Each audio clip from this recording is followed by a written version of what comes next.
Welcome to the deep dive. Today, we're zeroing in, really drilling down into Zillow Group's Q3 2025 earnings call. Right.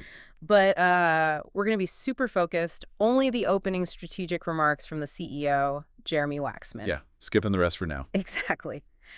The mission here is to unpack the strategy.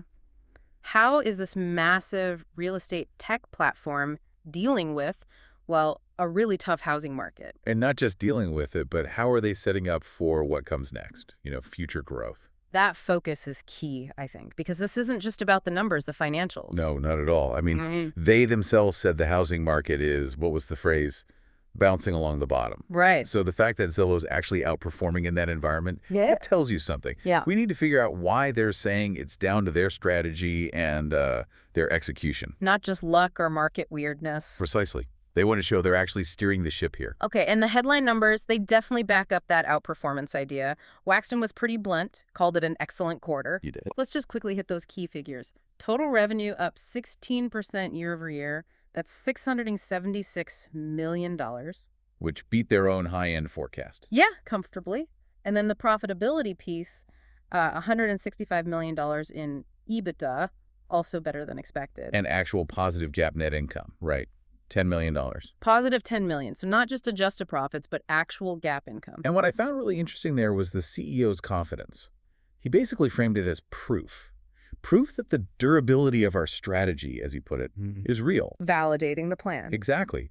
And confirming they're on course for those 2025 targets they set out. The mid-teens revenue growth, margin expansion. Positive GAAP income for the whole year. Right. So the message is, we're not just weathering the storm. Our model actually works better, maybe, or at least works well when things get tight. Okay, so let's unpack that durability. It starts with how they define themselves, doesn't it? They want to be seen as a consumer-focused, product-led company. Yeah, not just a website with listings. So what does being product-led actually look like in practice? What did they roll out just in Q3? It means they're constantly adding new features, layering things on. Just in that one quarter, they added AI-powered virtual staging. Oh, into the Zillow Showcase listing. Right, the immersive ones. They also improved their messaging features, trying to make communication smoother. Okay. But the big one, the headline grabber, was launching the Zillow app inside ChatGPT. That feels like a really strategic move, potentially game-changing. We should definitely circle back to that. Agreed. But before we get lost in AI, we need to talk about the foundation this all sits on. The scale. The sheer number of people using Zillow is just huge. It's staggering. That's the engine driving everything. We're talking about 250 million average monthly unique users in Q3 alone. 250 million a month. Just think about that in context. Yeah. For so many people, Zillow is the starting point for searching for a home. It's the default. And the CEO threw out this stat about how deeply embedded they are in the industry itself. Oh yeah, the 80% number. That was kind of mind-blowing. Tell us about that. He said that agents using any Zillow Group product, and that's a wide net, right? Premier agent, sure, but also Follow Boss CRM, Showing Time for Viewings, Showcase, even DOT Loop for paperwork. So the whole ecosystem. Right.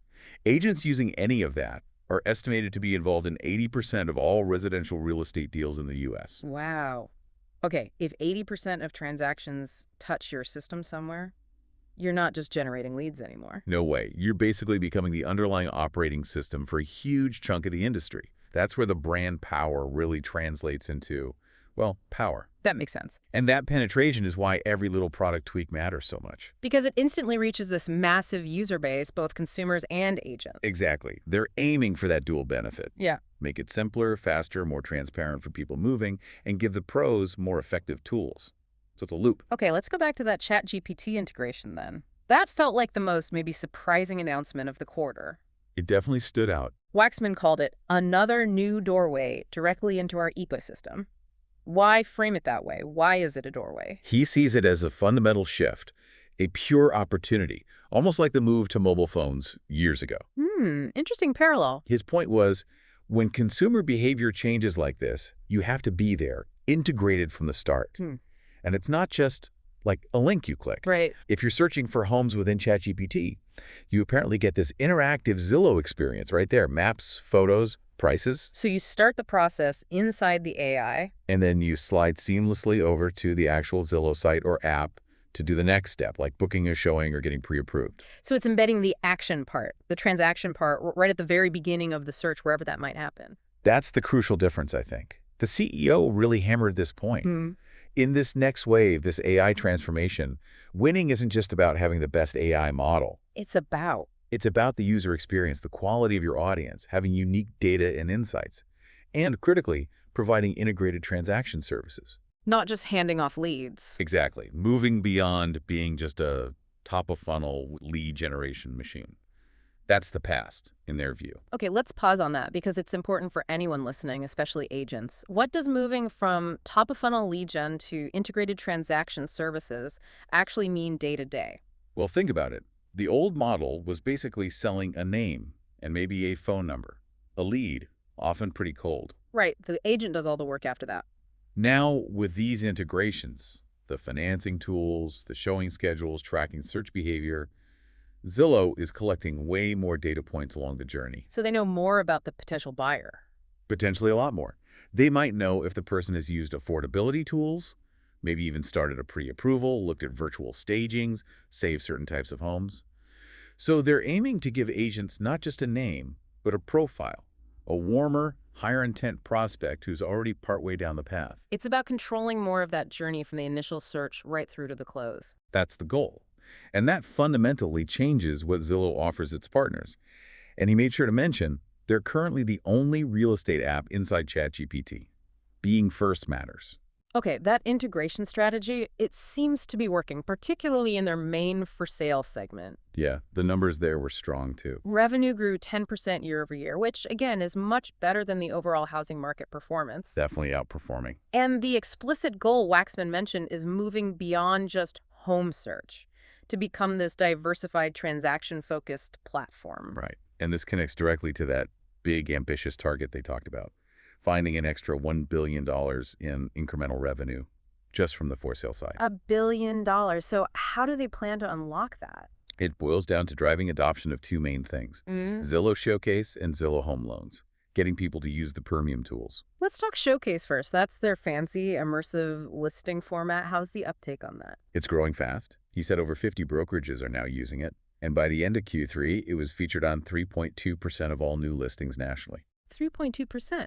How does that compare? Well, it's 2.5% the previous quarter, and it's double what it was a year ago. So significant momentum. And that includes the new AI virtual staging now. Yep. The idea is that Showcase makes the listing itself a better product, helps agents win more listings, and maybe helps buyers decide faster. And then the other piece is Zillow Home Loans, the financing side. Exactly, integrating the mortgage piece right there. The key tool he mentioned was Booability, helping people understand what they can actually afford. Did he give numbers on that? He did. 2.9 million people have apparently enrolled in Booability since it launched. That's a lot of people signaling interest in financing through Zillow. It's a strong intent signal, right? These aren't just looky-loos. They've actively engaged with Zillow's mortgage tools, and they're improving at verified digital pre-approvals, a new application process for borrowers to make it easier. So better listings with Showcase, more qualified buyers via home loans. And feeding those higher quality connections into their agent network, strengthening the whole system. And the place where this all comes together is what they call their enhanced markets. How's that rollout going? This is maybe the most crucial metric to watch right now. In Q3, 34% of the connections they made happened within this fully integrated, enhanced market setup. 34%. What was it before? It was 27% just the previous quarter, so big jump. Their ultimate target, he said, is 75%. 3/4 of all connections flowing through this bundled experience. Yeah.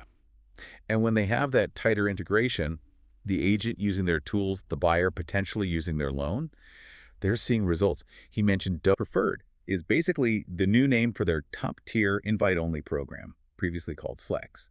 It's for the high-performing teams, the ones getting great customer feedback. They get more support, better resources. It's about rewarding the best. And Zillow Pro, that sounds like the broader play rolling out in 2026. That looks like the real strategic linchpin for the future, yeah. Zillow Pro is being positioned as this all-in-one AI-powered membership package for agents who want to grow. So it bundles the tools together, CRM, showing software, analytics. Exactly. It bundles the tech stack. But here's the kicker. Waxman explicitly said Zillow Pro is the pathway to eventually qualify for Zillow Preferred status.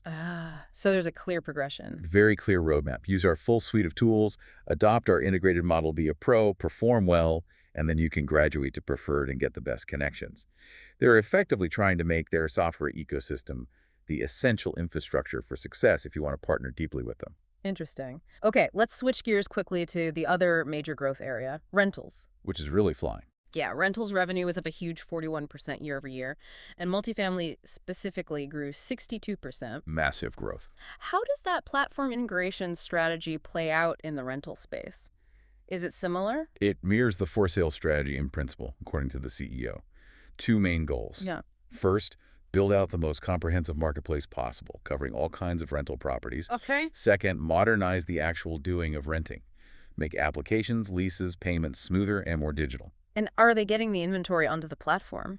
Seems like it. He mentioned averaging 2.5 million active rental listings each month, and notably 69,000 multifamily properties listed. How does that multifamily number compare? It's almost double what they had just 2 years ago, so landlords are clearly signing up. And for renters, what are the product improvements there? Focus seems to be on transparency and convenience.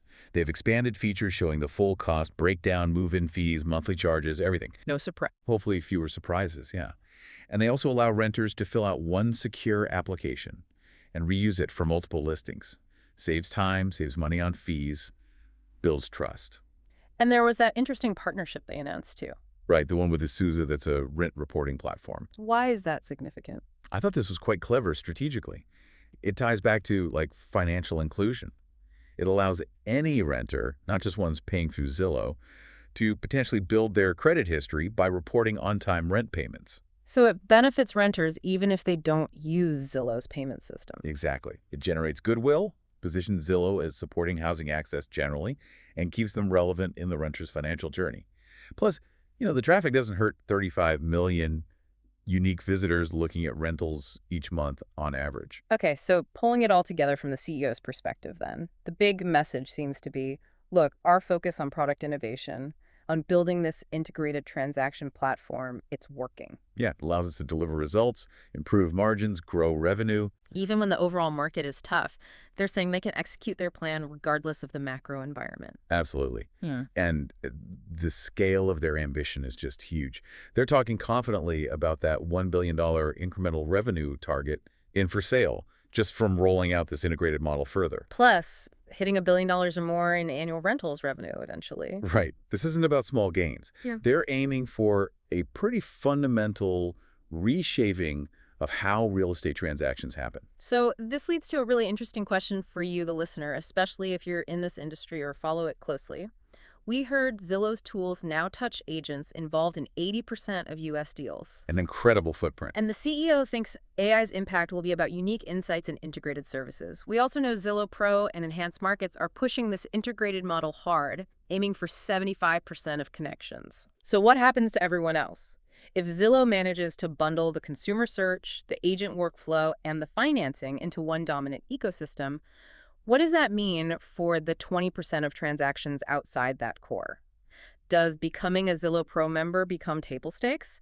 Could independent agents risk becoming, less competitive if they don't fully plug into Zillow's system? That's the billion-dollar question, isn't it? It really speaks to potential market concentration. If they truly capture that whole funnel, from the first search on ChatGPT, maybe right through to the mortgage servicing, the data advantage they'd have would be immense. Understanding consumer behavior, agent performance. At a level that competing portals or maybe even traditional brokerages might really struggle to match. It could definitely put significant pressure on the rest of the industry structure over the next, say, 2 or 3 years as this platform really solidifies. Definitely something to watch in the year ahead. Thanks for breaking down Zillow's strategic vision with us today. My pleasure. Always interesting to see the strategy behind the numbers. And thank you for joining us for this deep dive. We encourage you to continue thinking about these shifts and what they mean for the future of real estate